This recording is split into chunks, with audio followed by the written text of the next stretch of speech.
2024 का चुनाव मैं लड़ूंगा, हर हाल में लड़ूंगा।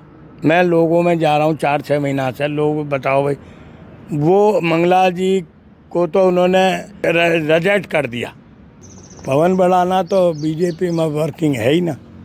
रहा हमारा महेंद्र बढ़ाना, वो मंत्री जी का रिश्तेदार है, इसलिए नजदीक कृष्ण पाल जी का रिश्तेदार।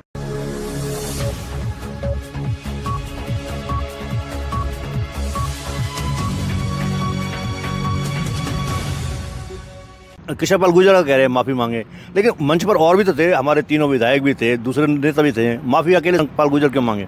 नहीं, इसलिए मांगे कि चुनावी रैली उसकी है। विधायक तो हमारे तीनों बोल ही नहीं सकते, ना उनकी हिम्मत है। वो तो लग रहे हैं लूटने खाने में, ना उन्हें कोई ये मतलब है कि किसकी बेइज्जती हो रही है, किसकी हम क्या कर रहे हैं। उन्हें इन बातों से लेना देना ही नहीं। जबकि मैंने बनाया, इनको लोगों को शर्म ही नहीं है। कल हमने करण सिंह दलाल का इंटरव्यू लिया था, तो उन्होंने कहा था कि टिकट लगभग मेरी फाइनल सी है। हालांकि दो नाम चल रहे हैं, चौधरी महेंद्र प्रताप सिंह और करण सिंह दलाल। दलाल साहब ने कहा कि मेरी टिकट लगभग फाइनल सी है, 1-2 दिन में घोषणा भी हो जाएगी। अगर करण सिंह दलाल उतरते हैं चुनाव में तो क्या रहेगा? वो कह रहे हैं कि 6.5 लाख वोटों से हरा देंगे हम, और जब टिकट मिलेगी तो एक जलजला आ जाएगा। देखो, दलाल साहब की अपनी सोच हो सकती है, ठीक। कल क्या बदलाव हो, कल क्या जलजलाव है, उसका तो मैं कह नहीं सकता। आज की तारीख में बीजेपी चुनाव कृष्ण पाल गुर्जर जीत रहे हैं, आज की तारीख। कल क्या जलजला आएगा, मान लो हमारे जैसे के साथ और इन्होंने 10-20 जगह यही कर दिया और सारा ही कर दिया, तो हो सकता है 10-20-50 हज़ार वोटों का झटका आवे, हवा आवे। क्योंकि मैं तो इसको 2 दिन का टाइम दे रहा हूँ। इसका मन करता हो मंत्री का, खूब हमारा बढ़िया सीनियर आदमी है, सीनियर नेता, खूब ये माफ़ी मांगे। माफ़ी भी सब जाने सभा में मांगे, घर बैठ के कोई माफ़ नहीं कर रहा। अरे इन बातों को छोड़ दे, चुनावी टाइम जीत रहा, जीतेगा। फिर जो हारेंगे वो नारेंगे क्या? दलाल साहब ने सारा शहर भगा दिया क्या? हम यहीं तो रहे भूटानी जी, आप तो देख रहे हो हमें 40 साल से। इन पे जब मैं ये कह रहा हूँ कि CID है, SP को ये नहीं पता लिस्ट है खाने की, कोई तरीका है? ऐसी फिर पार्टी में रहने का फ़ायदा क्या, इन लोगों के नारे लगाने का? हमारे लोग आज 4 साल पे क्या 7 साल से धक्का खा रहे हैं। ऐसे जनरल काम है, विधायक ने ये ना करो, और मंत्री जी पे फुर्सत नहीं है, करना क्या इनका? हम तो ये है कि चलो समाज के नाते लोग कहते हैं अच्छा ना लगे चौधरी साहब आप यहीं टिक लो, ठीक है। ये टिकन ही ना दे रहे। आपके बारे में बहुत जिज्ञासा रहती है लोगों को, आपके खासतौर से आपके समर्थकों को रहती है कि, और समर्थकों को क्या, विपक्ष के लोगों को भी रहती है, सुभाष चौधरी 2024 का चुनाव लड़ेंगे या नहीं लड़ेंगे? क्योंकि 2019 का आपने खाली छोड़ दिया था और आपने समर्थन दे दिया था भारतीय जनता पार्टी के प्रत्याशी दीपक मंगला को। आज वो विधायक भी हैं। 2024 का चुनाव मैं लड़ूंगा, हर हाल में लड़ूंगा। मैं नहीं कह रहा, मैं अपनी तरफ से नहीं कह रहा, मैं लोगों में जा रहा हूँ 4-6 महीना से। लोग बताओ भाई, वो मंगला जी को तो उन्होंने रिजेक्ट कर दिया। सारे पलवल कॉन्स्टिट्यूंसी ने, विधानसभा पलवल ने ये कह दिया हम साले वोट है तो खड्डे में डाल देंगे, मंगला जी ना देंगे। लेकिन मंगला जी के समर्थक तो लगातार कह रहे हैं कि वो चुनाव लड़ेंगे, पार्टी ने उनको टिकट देगी और वो जीतेंगे भी। सही नहीं, जीतेंगे उनके बाबा को राज है या जनता के बाबा को राज है? हम कह रहे हैं मंगला जी जमानत तो यूँ बच जाएगी कि आज सत्ता में है बीजेपी, वरना जमानत को आपको ध्यान होगा, मैं याद दिवा दूँ, 96 में पंडित किशनचंद की जमानत बची थी क्या? देवेंद्र चौहान की लोकदल से प्रत्याशी है चौहान साहब, इनकी जमानत बची थी क्या? मेरी बच गई। तो ये हवा में ना रहे, पलवल के विधायक भी ना रहे, तीनों भी ना रहे। अब मैं आपको सभी, अगर ये तीनों विधायक पार्टी लड़ाती है तो मैं मुख्यमंत्री जी से भी कहना चाहूँगा कि अगर मुख्यमंत्री बनाना है तो कैंडिडेट सारे बदलने पड़ेंगे आपको, आधे से ज़्यादा। और ना बदले तो मुख्यमंत्री बना कौन हो जब MLA ना बनेंगे तो? करण सिंह दलाल ने बीच में इंटरव्यू के दौरान ये भी कहा था कि भारतीय जनता पार्टी अपने प्रत्याशियों को बदल रही है। 3-4 नाम ऐसे हैं जो नाम बदलने की, प्रत्याशी चेंज करने की बात की जा रही है बीजेपी द्वारा। एमएलए के उसमें। लोकसभा के चुनाव में? हाँ, लोकसभा देखो, दलाल साहब ज़्यादा ज्ञानी है। दलाल साहब को ज़्यादा ज्ञान रहे, या तो वो बीजेपी वाले वहाँ से मिल रहे होंगे। हम तो कहीं से मिले ना, तो हम ना दलाल साहब से मिले। मंगला जी भी कोई महीना 2-4 में कहीं मिल जाए ठीक, क्योंकि ये लोग काम तो करते नहीं। अच्छा, आप चुनाव लड़ने का दावा कर रहे हैं, 24 में चुनाव लड़ेंगे, लेकिन कौन सी पार्टी से? बीजेपी से चुनाव लड़ेंगे? चुनाव लड़ूंगा, बीजेपी में हूँ। मान लो मैं बीजेपी ना रहा, चुनाव लड़ जाऊँगा, पार्टी तो बहुत कोई भी टिकट दे देगी। तो आप किसी और पार्टी के संपर्क में हैं आप? मैं कहीं ना हूँ संपर्क, मैं जनता के में हूँ। जनता कह रही है चुनाव लड़ ले, दलाल को भी इलाज करेंगे एमएलए में और मंगला को भी। जनता आपको चुनाव लड़ने के लिए कह रही है, लेकिन आपके परिवार में ही फूट पड़ी हुई है। चुनाव कौन लड़ेगा? सुभाष चौधरी लड़ेगा, उसका भतीजा लड़ेगा, कौन लड़ेगा? पवन भड़ाना भी चर्चाओं में है, उधर से कभी गाय बगाए महेंद्र भड़ाना की भी चर्चा हो जाती है।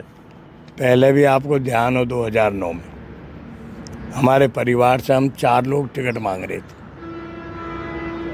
ठीक, तीनों अपने आराम बैठ के हो गई बात, बैठ गए। अब भी मैं कह रहा हूँ चुनाव मैं लड़ूंगा, और फिर भी काहे को मन है, काई है, यूँ तसल्ली है, तेरे डब्बा जनता भर रही, वो भी लड़ लीजो, मुझे क्या किल्लत है? मुझे कोई किल्लत नहीं है काई से। क्योंकि आपसे ज़्यादा आपके भतीजे पवन भड़ाना बहुत ज़्यादा सक्रिय हैं।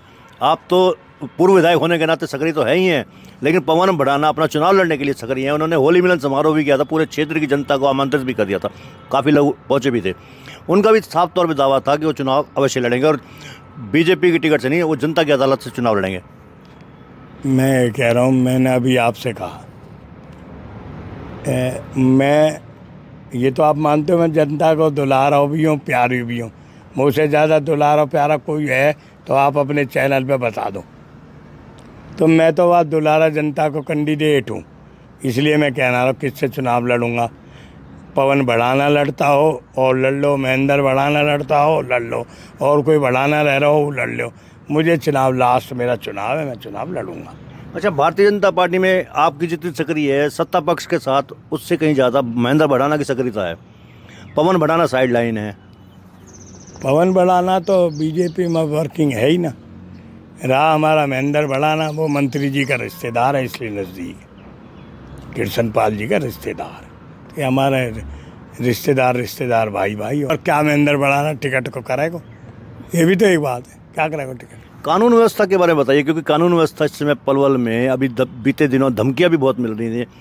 नीरज फरीदपुरिया गैंगस्टर है, उसके नाम से धमकियां आ रही हैं।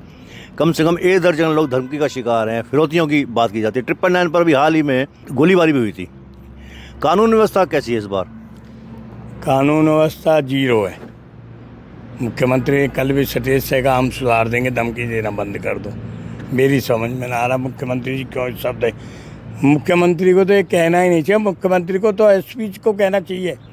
मुझे नहीं पता, ये जो धमकियाँ आ रही हैं, गोलियाँ चल रही हैं, फायरिंग हो रही है, सिविल अस्पताल में भी एक झगड़ा हुआ, आप भी हो गए वहाँ, मतलब मार हो रही है, गिरफ्तारी कोई होना रही, पता नहीं ये पैसा न लेके लूट गए SHO।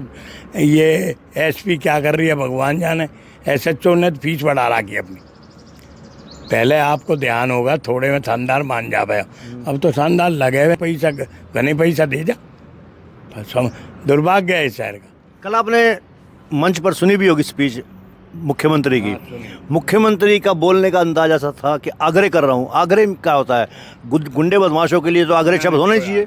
नहीं, ये मैं वही तो मुख्यमंत्री जी से कहना चाह रहा हूँ कि आप आग्रह करो ना करो, आपका दायित्व है कि जैसे योगी जी कर रहे हैं, कह दिया उसके बाद एक्शन तो लो।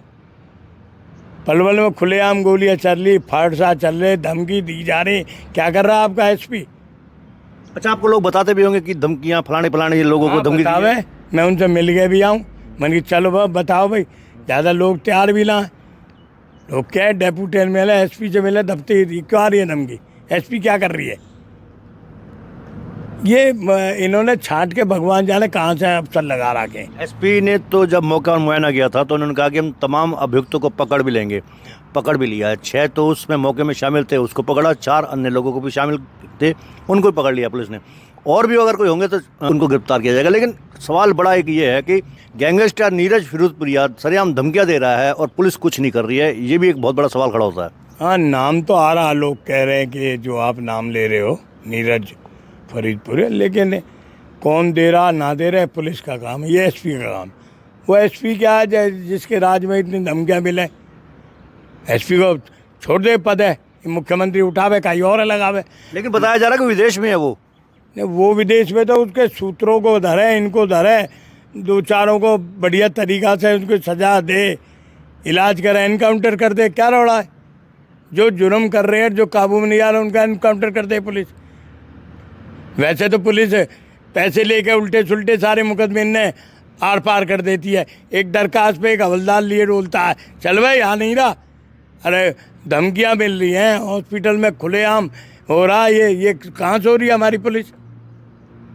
हमें शर्म ही नहीं आ रही। हम इस बात से अपने कैसे पीछे छुड़ा लें कि पुलिस हमारी नहीं मान रही? तीनों विधायक हैं, रोते डोलते हैं, रिजाइन दे दें। इन्हें कोई किल्लत है, रिजाइन दे दें, इनके बस की ना। तो रिजाइन देते नहीं हो। रिजाइन तो बेयहाँ कौन देगा? रिजाइन कौन दे? किसे मिला है कुर्सी? दोबारा कोई मिल रही है जल्दी से? नायर साहब ये हुई लेगो 3 बेर की टक्कर। ये तो नए हैं दोनों। कि आप बता रहे हैं कि जनता की अदालत में जाएंगे, जनता से पूछ कर चुनाव लड़ेंगे, तो ये कब समय आएगा, कब पूछेंगे आप? लग रहा हूँ मैं, पूछ के ही तो कह रहा हूँ चुनाव लड़ूंगा। रोज़ पूछ रहा हूँ, रोज़ 10 आदमी, 20 आदमी, 100 आदमी रोज़ जाता हूँ बाज़ार में, शहर में, जहाँ भी। मेरा चुनाव चालू है। टिकट जाकर इच्छा दे दे। ये पार्टी अगर इन्होंने यही रवैया अपनाया बीजेपी ने, तो मुझे लगे, मुझे इससे, वैसे तो मुझे ये लिगाड़ आप ही दे तो अच्छा हो, ना लिगाड़ा किसी से विदाई ले लेंगे।